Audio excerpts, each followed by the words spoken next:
Goalcast no ar, e hoje o episódio vai esquentar porque a gente está gravando em cima do lance depois da classificação do Brasil e de Portugal para as oitavas de final da Copa do Mundo. E será que eles vão se encontrar pelo caminho, hein?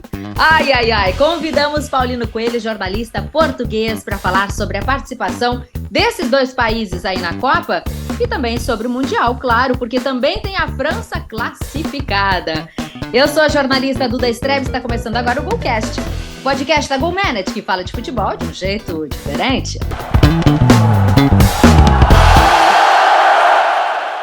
Já se inscreveu no nosso canal? Estamos no YouTube como Goalcast GoalManage. Toda terça tem episódio novinho para você. Se inscreve e acompanha o nosso trabalho. Participam do Goalcast o presidente da GoalManage, Luiz Henrique Nunes, e o jornalista Norton Capel. A direção é dele, José Pedro Villa-Lobos. E agora deixa eu atravessar aqui, deixa eu falar com Portugal, dar as boas-vindas ao nosso colega. Tudo bem com você, Paulino? Muito bem-vindo aqui no nosso Goalcast. Que maravilha! Muito obrigado, boa noite, obrigado pelo convite, é uma honra estar a conversar convosco. Sobretudo, tenho o prazer de conhecer pessoalmente o Luiz Henrique, uma pessoa que eu tenho, por quem tenho uma grande amizade e estima, e seria irrecusável estar aqui a participar neste podcast. E queria também cumprimentá-la, a Eduarda, ao Norton, ao José Pedro Villa-Lobos, e dizer, antes de mais, que, para não ofender os jornalistas, eu não sou jornalista. Olha! Eu sou apenas locutor de rádio. Aqui sou aquilo que nós chamamos o papagaio. Tenho um programa diário na Rádio Renascença, uma das rádios mais ouvidas em Portugal, das 10 à 1 da tarde. Já fiz o morning show desta rádio durante muitos anos, durante 13 anos, e agora estou naquilo que eu chamo o meu cantinho sagrado, das 10 à 1, não preciso de acordar muito cedo e tenho o privilégio de conseguir vir almoçar a casa, porque nestes novos tempos as empresas trabalham de forma mista, não é? E faço o meu trabalho, ainda há pouco, acabei de o fazer antes de começar o jogo da seleção, e aqui não há horas, aqui há tarefas, há objetivos, e é isso que eu tento fazer. Pronto, era só para esclarecer isso. É um gosto enorme, ainda por cima, depois das vitórias das nossas seleções, do nosso Brasil, do nosso Portugal, e assim estamos quase na iminência de não termos um Portugal-Brasil já nos oitavos de final, e portanto temos a esperança de nos encontrarmos apenas na final, e é isso que nós desejamos certamente. Agora, que maravilha, nosso colega de trabalho, digamos assim, né? Porque a gente vem de TV, Luiz Henrique adora esporte, a gente está unido realmente por esse futebol que nos encanta. Deixa eu saber, você sofreu muito hoje no jogo de Portugal? Eu digo que nós do Brasil sofremos mais, viu? Porque mesmo que a gente tenha vencido também, Portugal encantou mais, hein? O Fernandes, vou te contar, hein, Paulino? Eu sabia que me ia fazer esta pergunta e eu não sou de todo hipócrita, coisa que nunca fui, mas realmente esta seleção do Mister Fernando Santos não me entusiasma. Mas já não é de agora, é de há muitos anos. E eu devo dizer-vos que eu estava em Paris no dia da final do Portugal-França em 2016.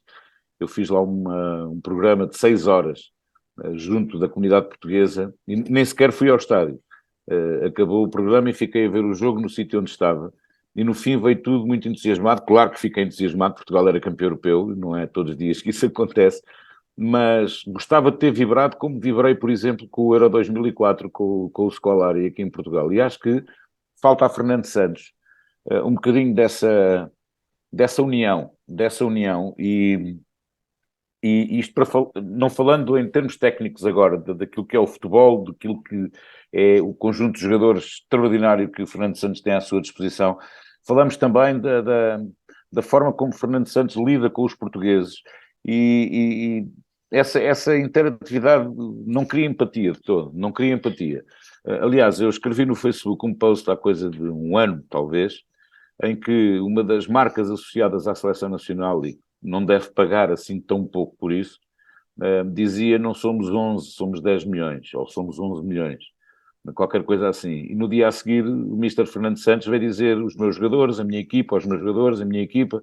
Eu fiz um post, então afinal a seleção não é de todos nós, é só do Mister Fernando Santos. Portanto, um treinador de uma seleção não se pode dirigir aos jogadores, os meus jogadores, a minha equipa, aos meus jogadores, a minha equipa. E, portanto, ele nunca criou, creio eu, esse entusiasmo junto dos portugueses. Por outro lado, o futebol que Fernando Santos pratica, ou manda praticar, nada tem a ver com a qualidade técnica e tática dos jogadores da nossa seleção. Eu acho que Portugal neste momento tem a melhor geração de jogadores de sempre. De sempre. Nós temos este lote de jogadores que atuam nos melhores clubes do mundo, nos melhores campeonatos do mundo, e se nós observarmos o desempenho destes jogadores nos seus clubes e depois na seleção, não tem nada a ver. E, portanto, eu acho que aqui o erro não há de ser dos jogadores. Há de haver aqui qualquer coisa que não está a bater certo. Não dá, como nós dizemos em Portugal, não dá a bota com a perdigota. A coisa não funciona. E mais uma vez hoje, embora Portugal tenha feito um bom jogo, Portugal dominou o jogo praticamente todo. Teve ali aquele momento, durante 10, 15 minutos, em que o Uruguai conseguiu chegar mais vezes à baliza de Portugal, conseguiu incomodar mais vezes a defesa e o meio-campo português, mas ainda assim acho que senti que Portugal tinha o jogo completamente controlado. E isto, para dar um bocadinho de razão àquilo que eu tenho gostado a dizer, porque é a minha opinião, nada mais do que isso, eu não percebo nada de futebol, é que se tivéssemos um treinador que soubesse tirar partido e proveito destes jogadores, Portugal hoje não teria ganho 2-0, não tenho a menor dúvida. Depois da primeira parte que fizemos, das oportunidades que conseguimos criar, da forma como o Uruguai se estava a remeter para a defesa e a fazer um jogo muito defensivo, não porque quisesse defender, mas porque Portugal obrigava a isso. Mas se tivéssemos um sistema tático um bocadinho diferente, se os jogadores tivessem ordens diferentes para dentro do campo, eu acho que hoje a coisa tinha corrido de outra forma. O Luiz veio até fardado, hein? Quero te ouvir, Luiz Henrique. Tá bonito, hein? Eu vim fardado em homenagem ao Paulino, em primeiro lugar, nosso convidado, meu amigo, né? Saudade desse cara. Eu estive em Portugal há pouco tempo e nós não conseguimos nos encontrar. Saudade da Suzana, a esposa dele, que trabalhou conosco um bom tempo, né? São duas pessoas fantásticas, né? E super legal te ter aqui, meu velho. Muito, muito bacana mesmo. Essa camisa é homenagem a você e é homenagem a este país que me recebe sempre tão bem. Quando eu estou em Portugal, eu estou em casa, estou sempre rodeado de bons amigos, né? Me recebem na sua casa, como você me recebeu, cantando a música do nosso clube aqui do Brasil, enfim, né? É por isso, né? Eu visto essa camisa também com muito gosto, né? Como vocês falam. Cara, eu fiquei te ouvindo e assim, Portugal, Fernando Santos, eu também tive a oportunidade de... eu conheci o Fernando Santos nessa última viagem agora, por ocasião do jogo do Sporting e do Tottenham, né? Eu estive no mesmo camarote com ele, estive lá conversando e fiquei com a impressão de uma pessoa muito fechada, muito séria, né? Ela não demonstra, né? Ele não demonstra simpatia, né? Mas cada um é cada um, esse é o jeito dele, né? Alguns são mais, falam mais, riem mais, enfim. Mas é inegável, Paulino, que os resultados do Fernando Santos são excelentes. O Fernando Santos é campeão da Eurocopa de 2016, é campeão da Liga das Nações de 2019, e Portugal está jogando, sim, muito bom futebol, um belo futebol. Está sendo feita a renovação na seleção, hoje tem jogadores jovens, né, junto com outros jogadores experientes. O trabalho, para mim, é excelente. E essa era a primeira pergunta até que eu ia te fazer, o que esperar de Portugal na Copa, né? Com essa geração nova, com esses resultados, um time mais experiente, já com títulos na bagagem, o que esperar de Portugal? Eu acho que realmente nós estamos aqui muito mais otimistas com Portugal do que você. Sim, eu acho que esta seleção, com o lote de jogadores que tem, tanto aqueles que são habitualmente utilizados no 11 inicial, como aqueles que estão no banco, eu acho que só por si estes jogadores eram capazes de grandes conquistas. Eu não tiro o mérito, atenção, eu não tiro o mérito ao engenheiro Fernando Santos, que é um treinador com uma larguíssima experiência, já foi campeão várias vezes, não só cá em Portugal, como também na Grécia, por exemplo, onde fez grande sucesso. Isso não é por acaso, obviamente que isso não é por acaso. Agora, estamos a falar daquilo que nós gostamos para quem, na verdade, gosta muito de futebol, que é o futebol espetáculo. Bem sabemos que muitas vezes é preciso jogar mal para conseguir ganhar e, sobretudo, a determinado tipo de equipas. Agora, eu acho é que as opções do Fernando Santos na grande maioria das vezes são questionáveis, e não sou só eu que o digo. Eu hoje estive a acompanhar fóruns enquanto estava a ver o jogo, e realmente as opiniões são completamente unânimes. Já no primeiro jogo, com o Ghana, quando o Otávio se lesionou, o lugar natural do Otávio seria, por exemplo, o Vitinha, que é um jogador que era do Futebol Clube do Porto, que hoje joga no Paris Saint-Germain. É um jogador extraordinário, um jogador de uma classe, de uma técnica extraordinária. E Fernando Santos opta sempre, por exemplo, por William Carvalho, que é um jogador belíssimo, só que demonstra que Fernando Santos quer defender, não quer atacar, não quer marcar golos, quer jogar na espera, quer fazer valer-se realmente dos valores individuais. E uma equipa não deve ser isso. Esta equipa, seja ela qual for, o 11 de hoje, como o outro 11 com outros jogadores que hoje não entraram, eu não tenho a menor dúvida que esta equipa, orientada para jogar em equipa e não na espera do erro do adversário e jogar em contra-ataque como sempre Fernando Santos fez, eu penso que Portugal podia ter resultados diferentes e nós estarmos, enfim, num patamar completamente diferente em termos exibicionais. É só isso que eu digo, porque ele tem sucesso, ele tem êxito, ele ganhou o Euro 2016. Agora reparemos nisto. Portugal é campeão europeu em 2016 e só venceu um jogo até aos 90 minutos. E Portugal só venceu um jogo. Portugal faz a caminhada com 3 jogos na fase de grupos, faz a caminhada na fase de eliminação e ganha apenas um jogo, creio que foi com o País de Gales, durante os 90 minutos. Porque, de resto, Portugal não consegue ganhar um jogo nos 90 minutos. E depois tem outra. Enfim, eu espero que não me crucifiquem por isto, mas Portugal ganha o Campeonato da Europa com um golaço de um jogador que era o último jogador na Casa das Apostas que poderia ser o marcador do gol da vitória que dava o título de campeão europeu à Seleção Nacional. Portanto, há aqui uma conjugação de fatores que também faz parte. A sorte, como diz o treinador do meu clube, o Ruben Amorim, é a estrelinha de campeão, tudo isso faz parte. Agora, eu penso que nós neste momento temos argumentos técnicos que nos faz pensar que poderíamos ser uma seleção completamente diferente e sermos, de facto, um colosso, não só na Europa, mas no mundo, o que não estamos a ser. Paulino, é uma honra recebê-lo aqui e eu já gostei muito da tua conversa e participação aqui, porque tu és um crítico e eu gosto da crítica, eu acho que a crítica, ela constrói, ela ajuda, quando é uma crítica como a que tu faz, né, uma crítica construtiva e com argumento. Mas a Copa do Mundo nós estamos diante da história acontecendo, que é Cristiano Ronaldo se tornando o primeiro jogador na história do futebol mundial a marcar gols em 5 Copas do Mundo.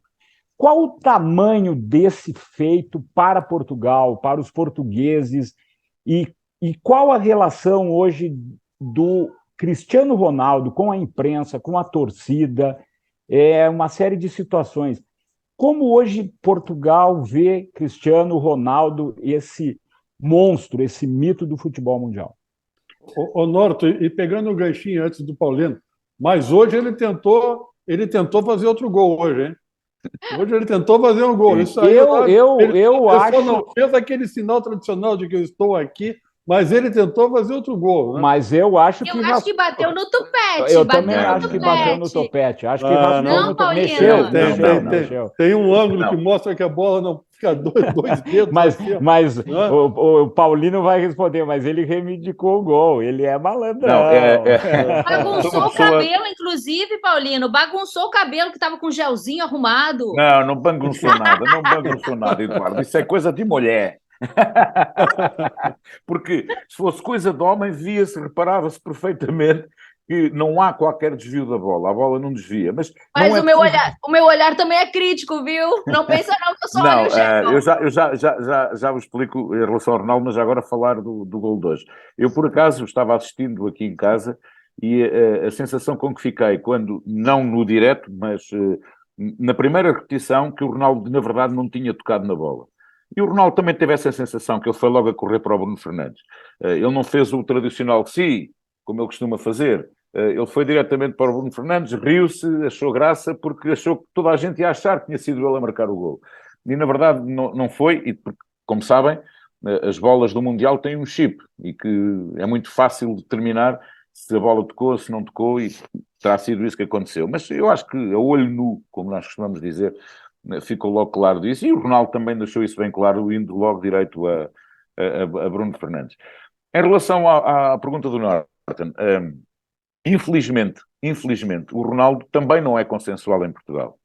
Nunca foi, nunca vai ser, e se calhar muito menos agora, depois de todo este caso que ele teve com o Manchester United, em que muita gente transporta isso para a sua personalidade, para a sua forma de ser e de estar. Eu não vou para aí, porque para mim o Ronaldo é o melhor de sempre e de todos os tempos. E depois também temos, Ronaldo hoje, se marcasse, se este gol se lhe fosse atribuído, igualaria o número de golos de Eusébio em Copas do Mundo, 9 golos. Só que o Eusébio quantas Copas jogou? Uma, creio eu, em 1966, não jogou mais nenhuma. E marcou esses 9 golos em 1966 em apenas uma Copa. E aqui, eu digo isto para entrar aqui a falta de consenso em relação ao Ronaldo, porque quando muitos, e sobretudo as gerações mais novas, dizem que Cristiano Ronaldo é o melhor jogador de todos os tempos, os números dizem que sim. Agora, se nós olharmos também para o passado, e se olharmos para a história do Eusébio, ele em muito menos fez também tanto, e muito mais. E, portanto, aqui não podemos nunca, de forma alguma, comparar Eusébio a Cristiano Ronaldo. Os tempos são diferentes, as bolas são diferentes, os relevados são diferentes, a forma de jogar futebol é diferente, as táticas são diferentes. O futebol hoje é muito mais científico do que era antigamente. Antes era um futebol com muito mais força, né, e a técnica individual prevalecia. Aqui, perdão, é a técnica de equipa, são os... aquilo que chamam como é que se chamam aqueles que comentam futebol, as movimentações, mas não é esse o termo, já me vou lembrar. Perdão.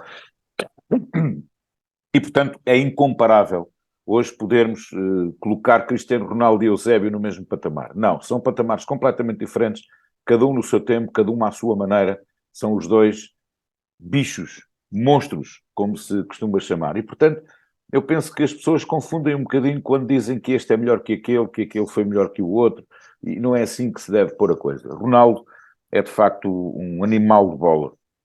E Ronaldo vai ser difícil, nos próximos anos, digo eu, de encontrarmos em Portugal um jogador do nível, um jogador da classe, da categoria de Cristiano Ronaldo. E depois há outra coisa. Ronaldo soube, ele e quem o rodeou, construir uma imagem, uma marca. Ronaldo não é só um jogador de futebol, Ronaldo é uma marca global. E não nos podemos esquecer disso também. E muitas vezes, quando o Ronaldo fala, o Ronaldo não está a falar só de futebol, o Ronaldo está a falar da marca e tem que preservar a marca, embora eu acho que aquilo que ele fez agora, ou que o fizeram fazer, ou que, não sei, não abonou nada em favor da marca. A verdade é que o Ronaldo continua a ser uma marca poderosíssima, que vale muitos milhões em todo o mundo, onde quer que ele esteja e para onde quer que ele vá. Eu devo contar uma história, se me permitem, muito rápida, porque essa vai ficar comigo para sempre. Eu fui speaker do estádio do Sporting, no estádio antigo e no novo estádio, aquele onde atualmente jogamos, onde o Luís Henrique esteve agora. Eu era o speaker, era eu que anunciava as equipas e fui eu que fiz a inauguração deste estádio novo. Fui eu que fechei o antigo, fui eu que abri este estádio novo. Anunciava as equipas e fui eu que tive o privilégio e a honra, e isso ninguém me tira, de dizer está oficialmente inaugurado o estádio José Alvalade século XXI. Foi assim que foi denominado à época.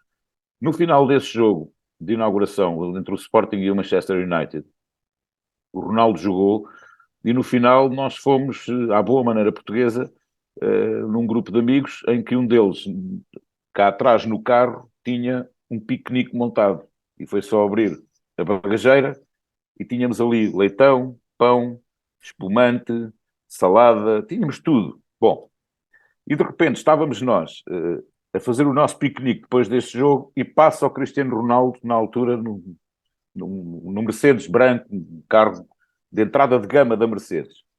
E um amigo nosso que estava fez parar o Ronaldo. E eu meti a cabeça dentro do carro do Ronaldo e disse, olha, deixa-me despedir de ti, que foi o último jogo que tu fizeste pelo Sporting. E ele disse, não, vamos continuar, estamos juntos, vamos continuar. E foi o último jogo que ele fez pelo Sporting. Eu tive esse grato prazer de estar com o Ronaldo. Aliás, eu já estive com ele mais 2 vezes e lembrei-o, e ele lembrava-se exatamente desse momento em que alguém, não se lembrava quem, alguém lhe tinha dito que era o último jogo que fazia pelo Sporting naquela célebre noite de agosto de 2013. E, portanto, eu tenho no Ronaldo um craque. Agora, se me perguntarem, tu queres que o Ronaldo agora venha para o Sporting? Não sei. Eu ia Sinceramente, te perguntar isso, eu ia te perguntar exatamente sinceramente isso. não sei responder, porque por um lado quero muito, por outro lado não sei se quero. Porque eu acho que neste momento o Ronaldo tem uma dimensão que os clubes portugueses não têm. E isso pode ser prejudicial para a estrutura e organização dos clubes, da forma como estão organizados nesta altura. E sobretudo no balneário, o trabalho que os treinadores fazem em ter a equipa junta, em ter a equipa unida, os jogadores que são peça-chave, não só no campo, mas também fora dele.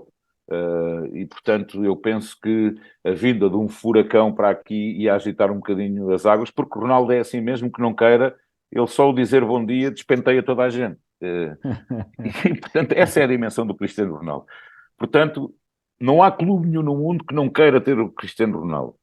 Por outro lado, não sei, sinceramente não sei. Se ele vier, recebo de braços abertos, com muito gosto, com muita honra e com muito orgulho, e a assobiar para o lado para os meus adversários. Se não vier, continuamos a nossa vida, porque também eu sei que o Ronaldo tem outros projetos para o Sporting que não passam por jogar no relvado. Olha, Paulino, eu depois desse jogo contra o Tottenham, eu tive a oportunidade de conhecer e de ficar umas 2 horas conversando com uma das irmãs do Cristiano Ronaldo, né? Com a Elma Veiro.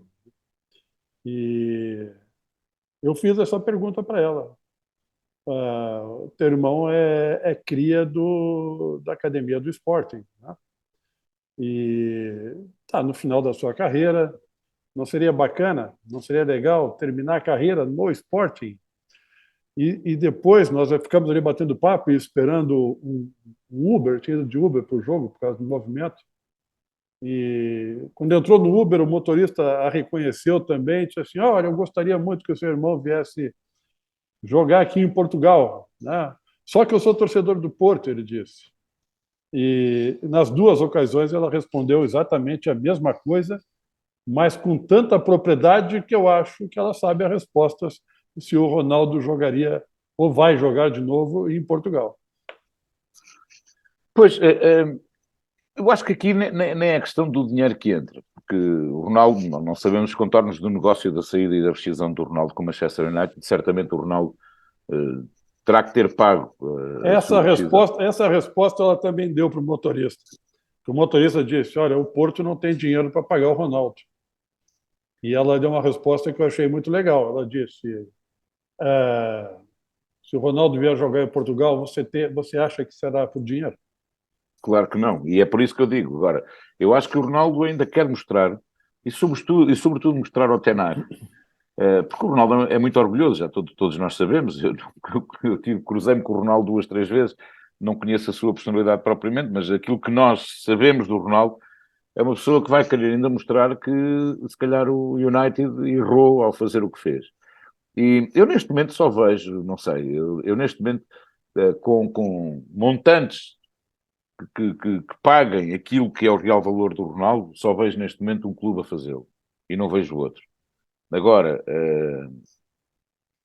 juntar ali 2 titãs e depois haver o tal choque é muito complicado. Eu acho que o Paris Saint-Germain seria um destino natural para o Cristiano Ronaldo. Eu não sei se o Ronaldo aguentaria a pressão de continuar a jogar em Inglaterra sem ser no United. Eu não vejo o Ronaldo ir para a Espanha a jogar sem ser no Real Madrid. O Real Madrid será que quer o... É que nós estamos a reparar que os clubes grandes da Europa, sobretudo os Big Five, há quem diga que ele já foi oferecido a todos e ninguém o quis, não sei. Tenho algumas dúvidas que tenha sido oferecido. Os Big Five provavelmente terão sido logo aqueles que disseram que não estão interessados em Cristiano Ronaldo por 2 motivos. Porque é muito dinheiro, porque Cristiano Ronaldo ia cobrar o seu real valor a esses clubes, e depois, pela razão que eu apontei antes, porque acho que não seria bom para o Sporting, que é, com balneários perfeitamente organizados e blindados, A entrada do Cristiano Ronaldo num balneário desse, ainda por cima recheado de grandes estrelas, como são os clubes do Big Five, e outros até que não Big Five, iria causar ali, se calhar, alguma destabilização. Portanto, o Ronaldo aqui está numa situação complicada. Para os Estados Unidos também parece que não vá. Não me parece que vá. E Você citou um negócio aí que me chamou a atenção. Vou te fazer outra pergunta aí, já criando uma polêmica, né? Você falou o seguinte: olha, o PSG seria um bom clube, mas eu não vejo como é que seria o choque de dois gigantes. A polêmica é essa: no PSG só tem um gigante? O Ronaldo seria o segundo? não, estamos a Você falar você do não considera rival sempre o Lionel Neymar, o Messi. Mbappé? Não, não, não. Bem, já nem falo do Mbappé. Eu aqui só falo daquela que foi uma rivalidade que sempre foi alimentada, criada e alimentada na carreira de Messi e de Messi. Cristiano Ronaldo. Messi. Eu acho que sempre foi, existindo ou não sei se existe. Eles também não fizeram muita questão de dizer que não existe. A verdade é que não estou a ver a jogar juntos. Pior que isso, ou mais do que isso. Na verdade, eu não estou a ver a partilhar o mesmo balneário. É mais essa questão que eu vejo neste momento com o Cristiano Ronaldo. O Ronaldo tem uma personalidade muito forte. Muito, muito forte. É uma pessoa que criou esta imagem, como disse ao longo destes anos, criou esta marca e sabe preservá-la. E bem, e quanto a mim, muito bem, porque é tudo mérito dele, não é? É tudo mérito dele e não mais ninguém. Pois ele soube rodear-se das pessoas, umas melhores se calhar que outras, a gerir a carreira dele, mas a verdade é que Cristiano Ronaldo soube criar esta imagem. E isto é tudo fruto do trabalho dele. É tudo, reparemos nisto. O facto de Ronaldo ter uma máquina de marketing à volta dele, um grupo de pessoas, que não sei quantas são, que trabalham para ele e para a preservação e projeção da marca. O Ronaldo está lá a trabalhar todos os dias para que chegue ao campo, que aqui isso é que é importante para ele, nos 90 minutos, ter um bom desempenho. Aquela história do Ronaldo se atirar para dentro de uma piscina de gelo e estar lá não sei quanto tempo depois do jogo, aquilo não é fácil. Ele faz isso em prol da sua carreira, em prol da sua forma física, e tem esse tipo de sofrimento, enquanto em férias os jogadores e os amigos dele vão todos beber copos e ele também os bebe, mas tem ali aquelas horas de treino, ele é muito disciplinado nisso. E, portanto, por muito grande que seja e oleada a máquina que está à volta dele, se a marca não fizer por isso, não há nenhuma máquina que resista.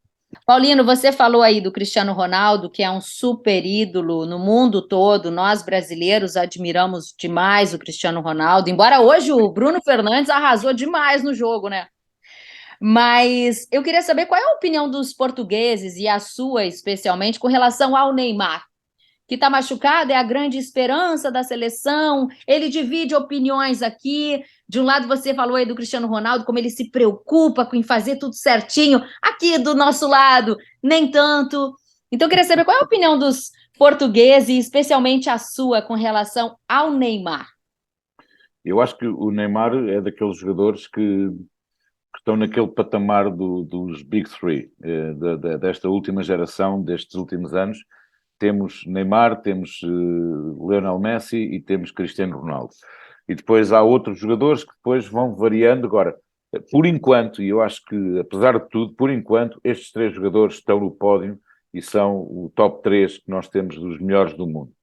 Depois, lá está, muitas vezes são a forma como os jogadores encaram a sua vida profissional, a sua vida pessoal e tudo mais.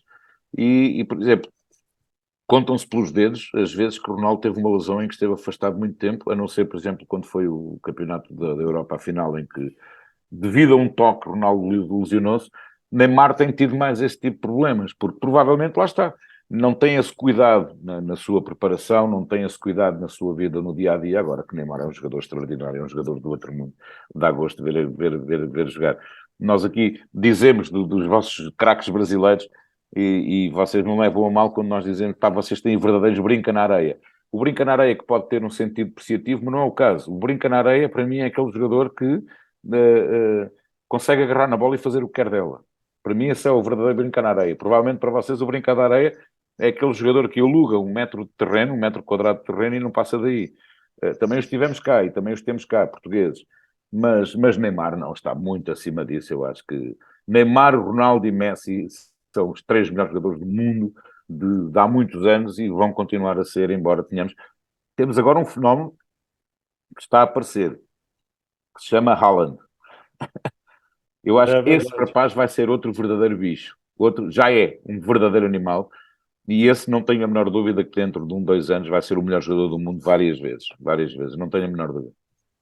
Paulino, eu queria retomar a questão da Copa do Mundo, porque temos dentro do campo uma geração nobre, uma geração talentosíssima de Portugal, mostrando, né, nessa Copa do Mundo um futebol competitivo, apesar das tuas críticas, aceitáveis, obviamente, mas o futebol português vive também um momento muito bom na área técnica, né, no comando de clubes e seleções. Tanto é que eu fiz aqui um levantamento, Portugal é o país que tem mais treinadores nesta Copa do Mundo, juntamente com a Argentina e com a Espanha.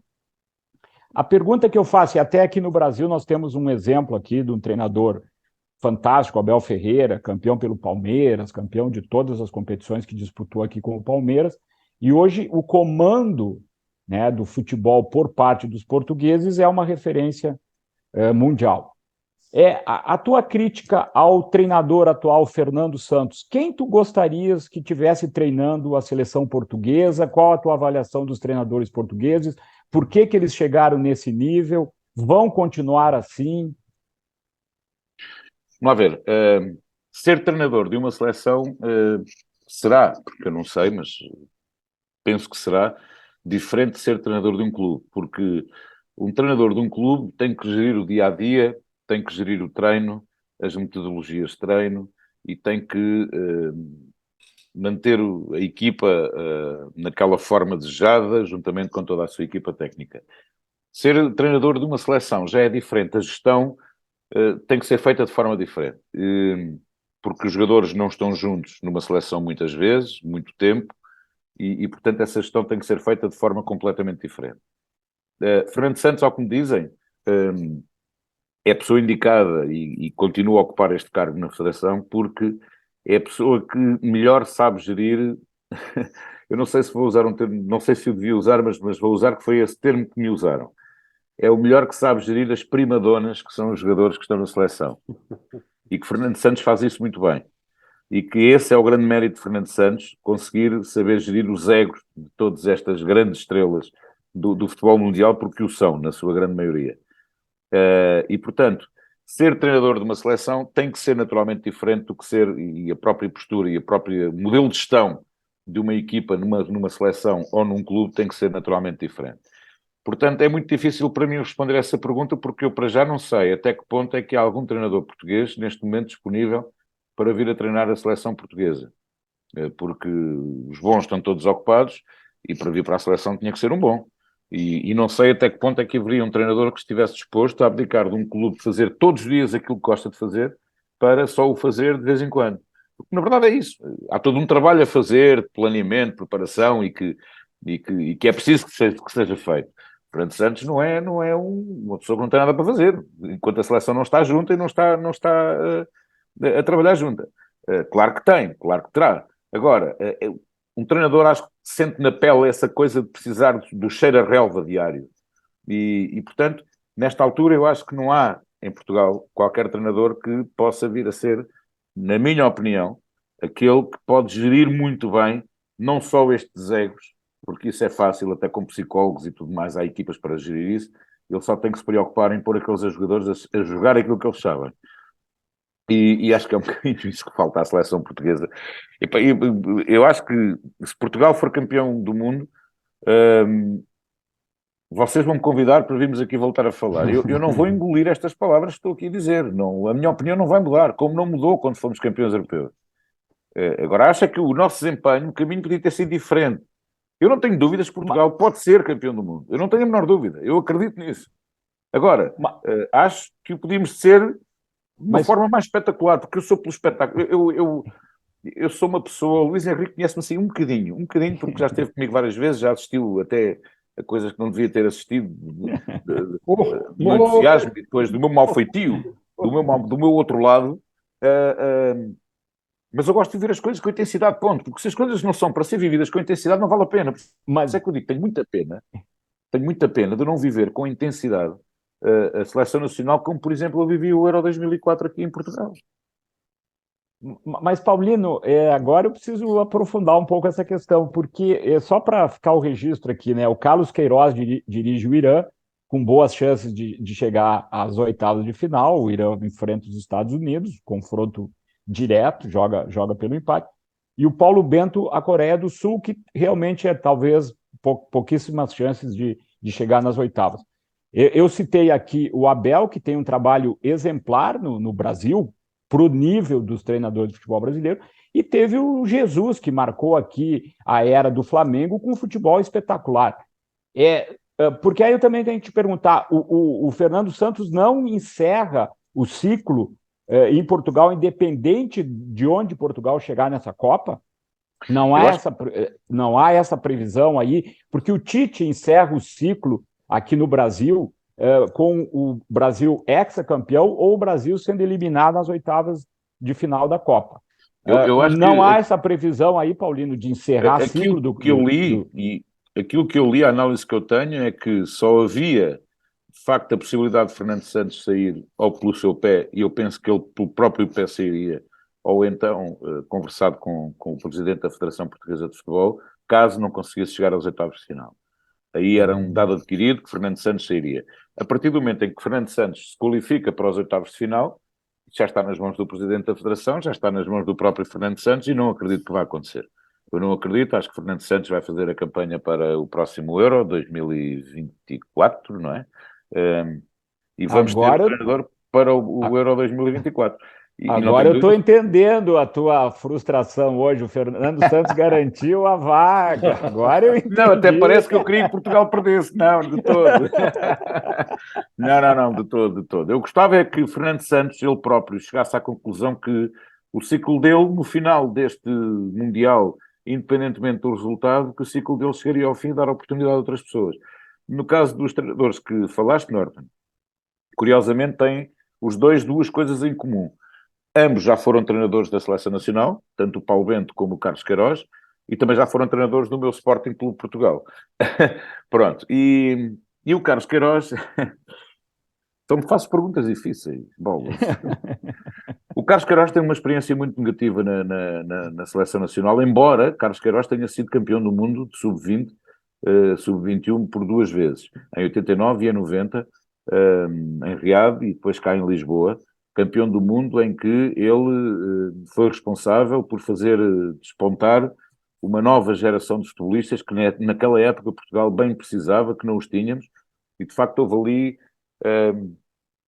uma lufada de ar fresco numa nova geração de futebolistas, embora não bem aproveitada. Atenção, essa depois é outra questão. Portugal tinha este problema. Portugal, como não tinha a visibilidade do exterior como tem hoje, em que muito facilmente coloca jogadores nos grandes clubes europeus, na altura isso não acontecia. E, portanto, esta nova geração perdia-se e perdeu-se, em alguns casos.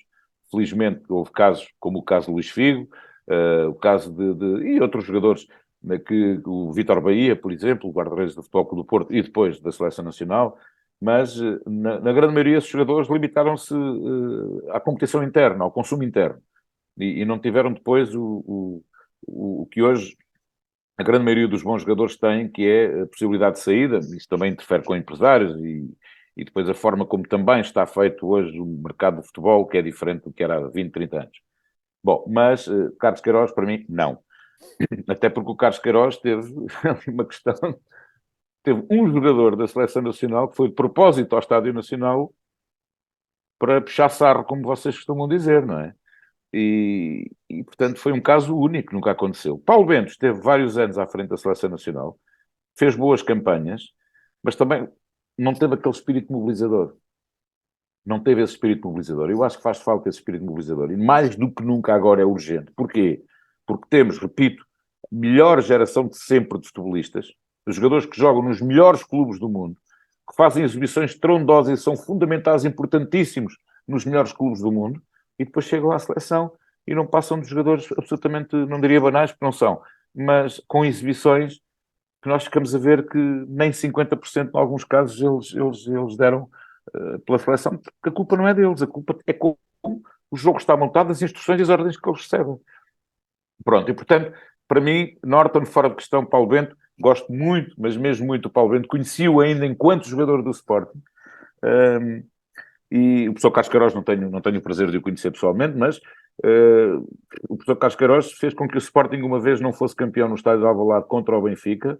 O Benfica dá 6 ao Sporting no estádio de Alvalade, em pleno estádio de Alvalade é campeão, por uma substituição errada, que os 55 mil pessoas que estavam na bancada viram que ele ia cometer um erro gravíssimo e só ele é que não viu.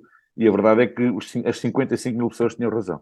E por acaso esse jogador que foi substituído era meu vizinho na altura, morava ao meu lado e estivemos a conversar no dia a seguir ao jogo. E portanto, o professor Carlos Queiroz, desejo-lhe o maior sucesso na seleção?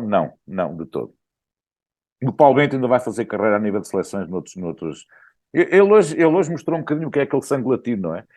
Infelizmente, eu tenho muita pena de não ver o Paulo Bento hoje no banco na sexta-feira contra a seleção portuguesa. Tenho muita pena de não ver.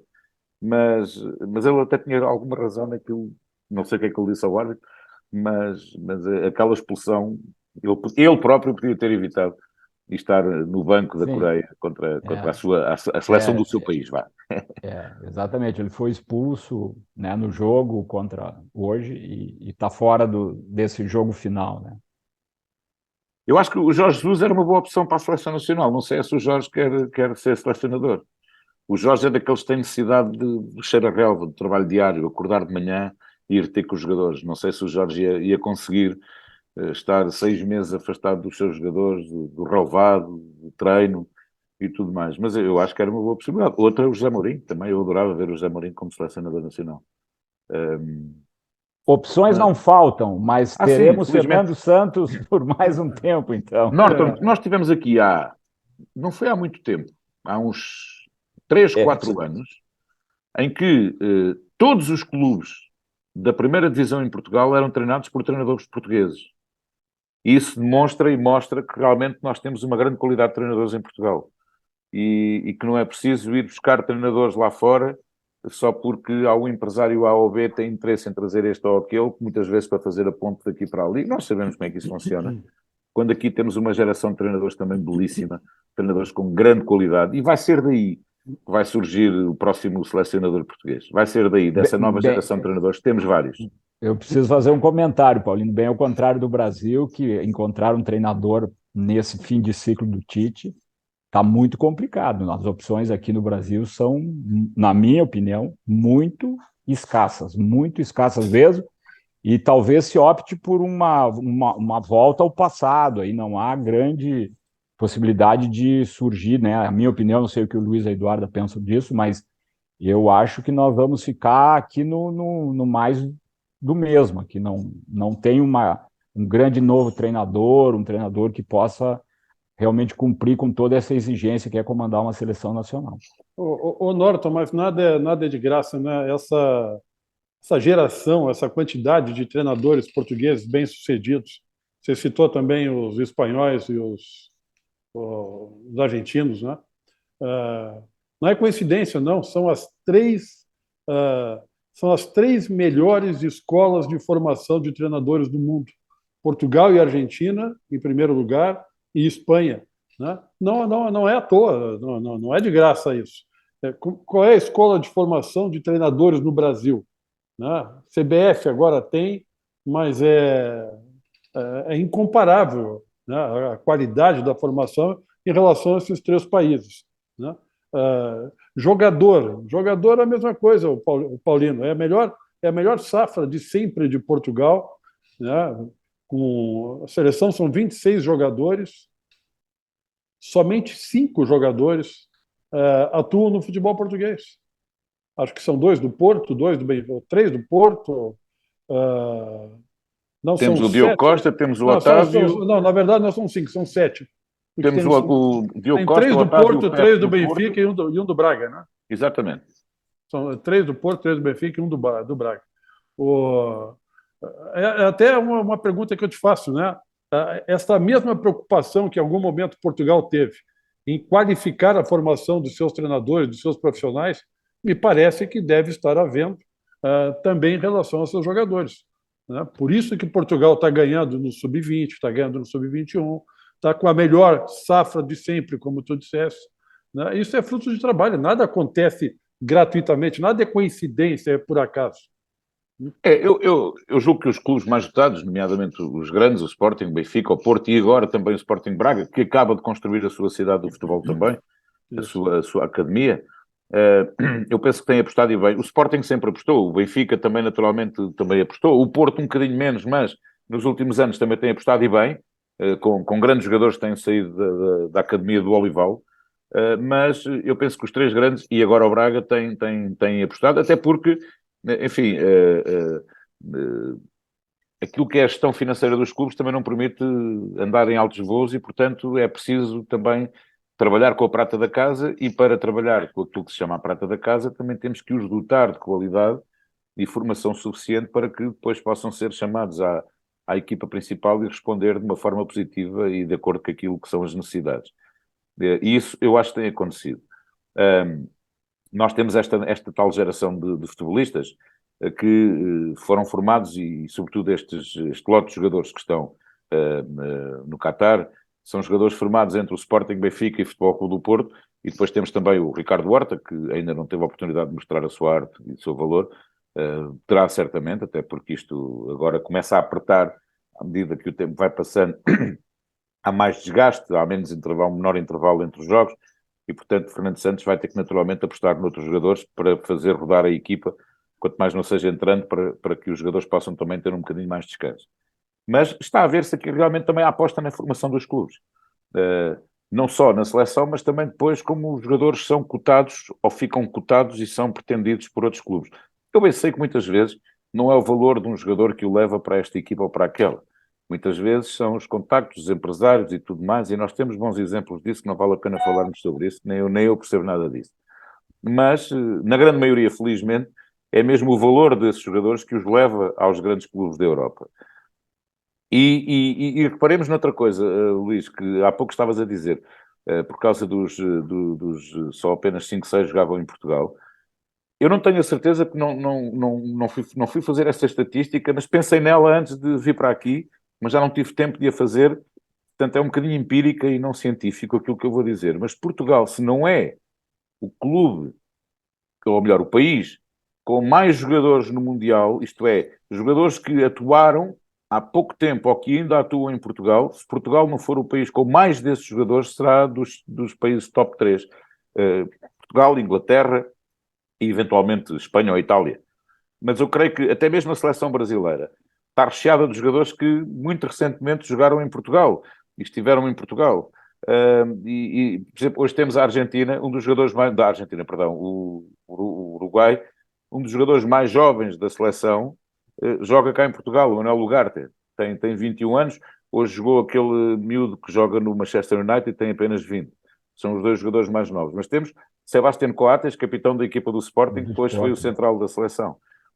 Noutras seleções temos sempre jogadores que atuam ou atuaram em Portugal muito recentemente.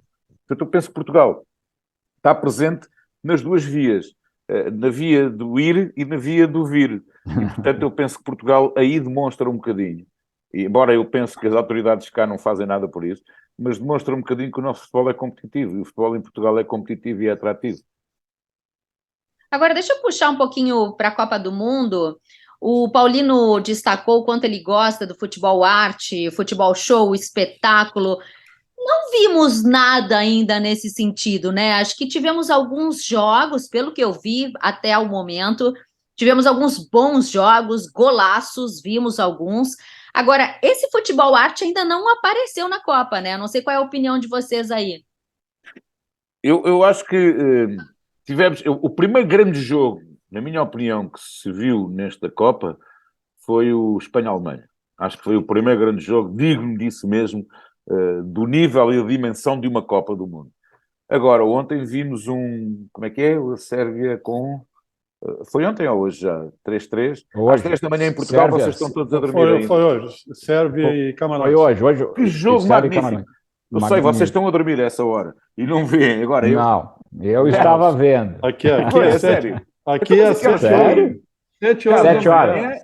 7 da manhã. 7 da manhã.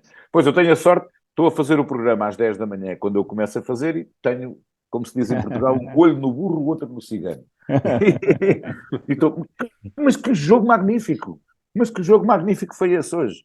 Eu gostei imenso e depois a incerteza do resultado e tudo mais. E o espetáculo, Eduardo, também é um bocadinho isso. Muitas vezes o espetáculo não passa só pelo futebol ser bem ou mal jogado, ou bem jogado, passa também pela incerteza do resultado. Nós nunca sabemos se é definitivo aquilo que está a acontecer, ou melhor, não é, nós nunca sabemos, mas não nos deixa perceber. Nós às vezes estamos a ver um jogo e dizemos assim, isto está feito, isto, por muito que os outros lá, não, mas E já tivemos surpresas até agora, né? Já tivemos surpresas até agora. Mas depois, no fim, ganha sempre a Alemanha. O problema é esse. aliás, deixa eu fazer uma provocação aqui. Eu fiz hoje para vir aqui para o podcast, aqui para o Golcast, eu fiz uma projeção. Fui lá, analisei resultados e o Paulino aqui projetou Brasil e Portugal na final. A minha projeção de final, para desespero de todo mundo aqui, é França e Espanha. Alguém contesta, vocês acham que é uma loucura, eu sei que o Luiz vai gostar, porque eu fiz uma projeção. Eu diria Norton sendo Norton. Quer acabar com o meu prestígio, Norton? Para com isso. Né? Eu só fiz uma projeção. Antes dessa projeção, deixa eu responder uma questão aqui, porque hoje eu vi um estudo da FIFA sobre esse negócio de não estar encantando, esse futebol arte. Né? Tem um fator que chama a atenção e que a gente tem que levar em consideração, que é o seguinte: essa é a primeira Copa que tem 26 jogadores em vez de 23 e 5 substituições. E isso está fazendo toda a diferença. Esse grupo de estudo técnico da FIFA, eles analisaram os 64 primeiros jogos e dois aspectos chamaram a atenção desse grupo, nesse estudo. Né? Um é o que eles chamam de uso do long ball, né? Que é a ligação direta ao ataque. É a defesa ou guarda-redes ou goleiro, né? Jogando a bola diretamente para o ataque. Né? Contrariando, inclusive, o futebol mais moderno de hoje, de uso do goleiro para iniciar a jogada, da pressão, da marcação alta do adversário, né? Contrariando isso. O que eles estão dizendo? Com as 5 substituições, os times, as seleções, conseguem fazer essa pressão alta por mais tempo. Né? E, ao mesmo tempo, por se tratar de uma Copa do Mundo, de uma responsabilidade enorme e de um jogo que muitas vezes vale a classificação ou a desclassificação, os goleiros, né, guarda-redes, estão optando por fazer a ligação direta para não correr esse risco. Então, contrariando o que é o jogo hoje, né, de uso do goleiro para iniciar uma jogada, iniciar um contra-ataque, hoje existe muito mais ligação direta do que existe nos futebols aí, no futebol jogado nas principais ligas do mundo. O outro fator, mais surpreendente ainda, é a questão aquilo que é a coisa mais simples do jogo, que é o cruzamento na área. Né? Eles, comparando com a Copa de 2018, né, até agora 14 gols foram resultados de cruzamentos. E outras 56 oportunidades claras de gol também aconteceram por conta de cruzamentos. Comparando com a Copa anterior na Rússia, em 2018, somente 3 gols haviam acontecido e 35 oportunidades. Quer dizer, o futebol está diferente. Né? Tem mais estrela em campo, tem um sistema de jogo mais moderno, uma pressão mais alta, mas parece que a coisa está diferente. É o goleiro querendo se livrar do risco, é o time podendo pressionar o tempo todo, né? E os jogadores fazendo aquilo que é o mais simples. Eu acho que, acima de tudo, o futebol está mais científico. Era isso que eu falava um bocadinho há pouco. E hoje em dia já se treina por setores. Já não se fazem aqueles treinos de carpinteiro. 11 contra 11, os coletes amarelos e os coletes azuis. Hoje em dia já se treina por setores. Já se termina um quadrado no relevado em que é capaz de estar ali 1 hora a treinar movimentações só naquela zona. E, portanto, é esse tal futebol científico que eu estava a falar há pouco e que o Luís agora veio argumentar com estatística e muitíssimo bem. Eu gosto do futebol como arte, como eu dizia, precisamente por gostar de ver que há um lance que nasce dos pés depois de ter sido pensado com arte na cabeça do jogador.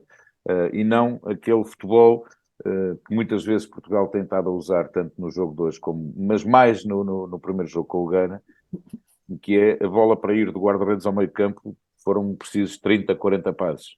Para o lado, para trás, para o lado esquerdo, para o lado direito, para trás.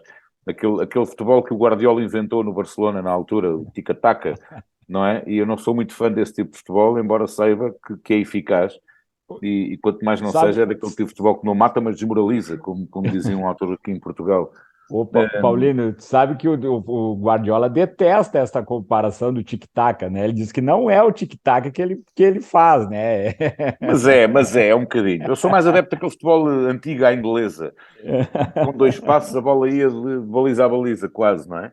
E aí sim, era a arte do jogador. Obviamente que sim. Obviamente que nós temos a oportunidade de ver pormenores absolutamente deliciosos que nós sabemos que são treinados e são trabalhados e que resultam dessa mesma cientificidade, não é? Agora, tudo está na arte. A interpretação é uma coisa, depois a arte e o saber interpretar é outra, completamente diferente, não tem nada a ver, não é? Bom, eu vou Portanto, os responder números são números. Eu vou voltar agora para a provocação do Norton, né? Eu acho que Copa do Mundo é muito complicado, né? A gente consegue dizer quem é o favorito para ganhar o campeonato português, inglês, espanhol, até o brasileiro, mas uma Copa do Mundo, a partir das oitavas de final, tudo pode acontecer, é um jogo. Claro. É um jogo. Então eu vou torcer muito para que Brasil, Portugal, Espanha e mais um, e gostaria até que fosse a França. Aí meu amigo Norton, ele que vai brigar comigo, porque eu não falei Holanda, não falei Alemanha, mas Holanda, sim. Holanda, sim. Vou torcer para Holanda esse... tem uma grande equipa, uma grande seleção. Espetacular. Mas eu vou torcer Eu gosto para muito do esses futebol holandês. Franceses não, desculpa, não levem a mal, não. Já chega de franceses. Eu vou Já torcer, chega. viu, Norton, Paulino, Duda, eu vou torcer para que esses 4 que eu citei sejam os protagonistas lá no final da Copa. E eu não posso, eu sei que está no final, né, Duda? Mas eu não posso, porque o Paulino falou um negócio antes que eu já vi coisas que eu não deveria nem ter visto, né? Para quem não sabe, esse cara que está aqui conosco, este gajo que está aqui conosco, Marreco. é uma...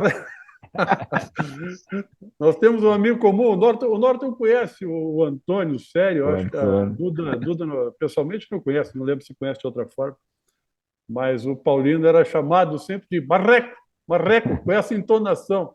Estivesse onde estivesse, era só gritar Marreco que aparecia essa figura. Né? Mas para quem não sabe, o Paulino, né, ele é DJ e um dos melhores DJs de Portugal.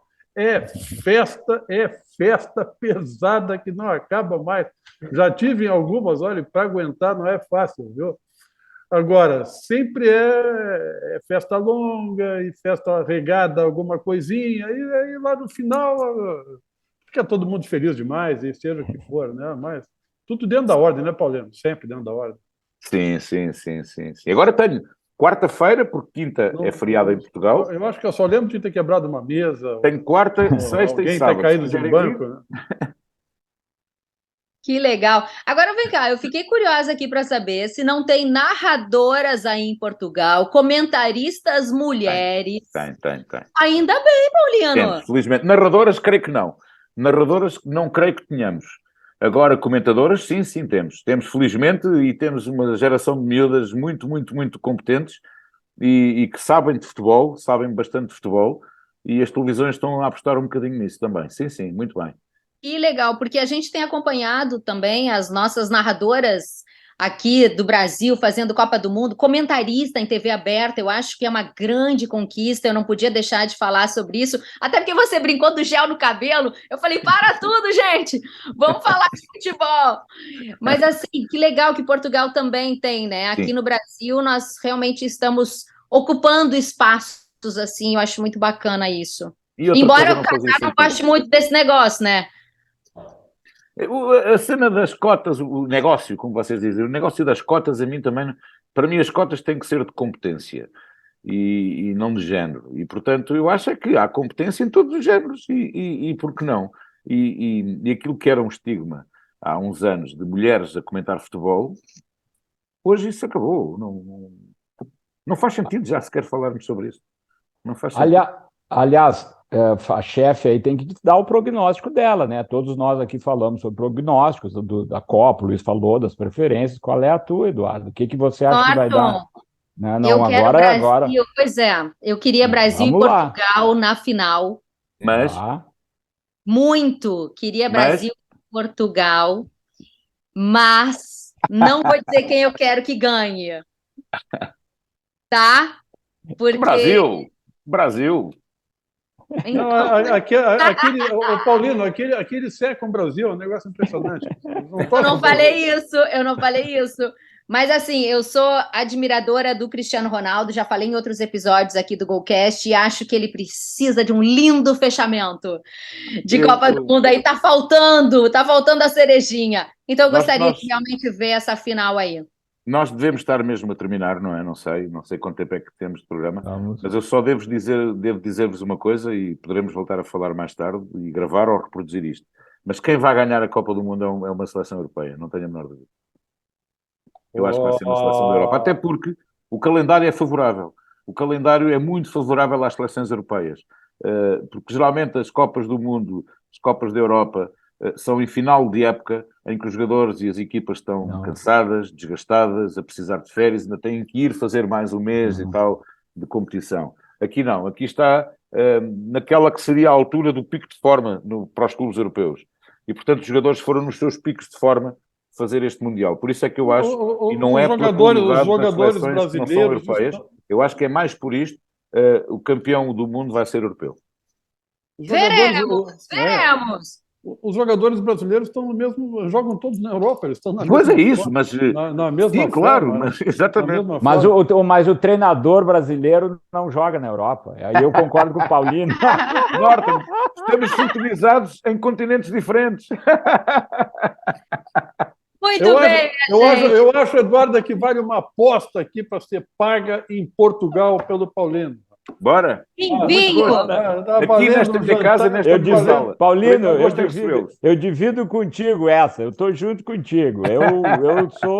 Eu defendo a mesma ideia. Acho que vamos fazer Paulino, Norton versus Eduardo e Luiz. Tá fechado.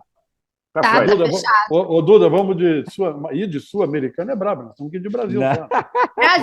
Brasil. Vamos bancar o Brasil. Brasil Hexa.